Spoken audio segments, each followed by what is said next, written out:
Everybody, welcome to another day. One of the things that I was trying to really think about was based on a conversation I had with someone earlier, which was really tackling the fear of how people might think about you and where you're at pertaining to your end of year goals, or even looking at the goals for your next year.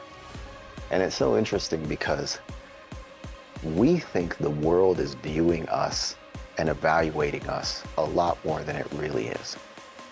And the way that we kind of looked at it and depicted it is, if you're a player on the field, and so let's just say you're playing football or soccer or whatever, if you're a player on that field and you find yourself staring in the crowds, worried about how the crowd is interpreting your play, what is going to happen to you in the midst of that game?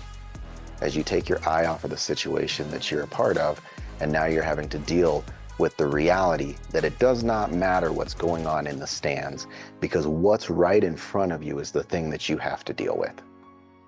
And as you continue to conduct business, as you continue to conduct your personal lives, you always have to keep that in mind, that the game is played right in front of you, not in the stands. And even though there are people in the stands that are looking and seeing, and they might be having their evaluations, they might be telling you, hey, you know what, why'd you make that decision? Why'd you do this? At the end of the day, their perspective and their reality is going to be nothing like yours when you're sitting on the field and you know that there is an opposing player coming right at you and you have to make decisions in a split second. There is no instant replay. There is no slow motion. You're either going to be prepared or not. And that's what you have to be thinking about as you go into this next year. Are you going to be able to do the things that allow you to stay focused on the game right in front of you?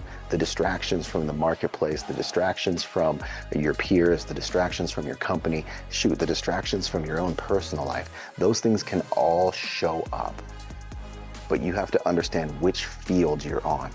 So if you're in the field of business, can you stay focused during that time and make sure that you're executing on the play in front of you? If you're sitting there spending time with your family, or you're engaged in your community, are you able to look at that and stay focused and be present?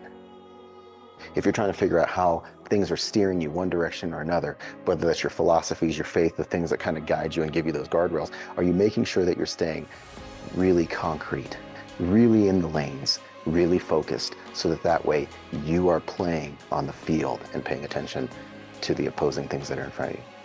I want to keep giving you that. It's important to also know that on that same field, in whichever one of those buckets, you're going to have people that are standing right next to you. Those are people that are actually giving you the feedback that you need. They're the ones in the trenches. They're the ones on the field. That's different than hearing someone in the stands saying, you should be doing this, you should be doing that. Because that person can actually make an impact on whatever you're trying to do. They can come to your aid and they can block and help you, or they can be someone as a distraction to let you break free. But when you have that person who's partnering alongside with you on the field, that feedback is very, very different. Figure out who are your people that are going to be on the field with you. Figure out who are the people that you have to understand have even been in the game longer than you and might help you adapt to the speed of the game, the focus of the game, and the intensity of the game that you need to know. This is going to be a great year for many of you. And one thing I want to just leave you with is this. Next year is going to be somebody's greatest year ever. Someone's going to have their greatest month ever. Someone's going to have their greatest week ever. And someone's going to have their greatest day ever. Why not you? Have a great day. We'll talk soon.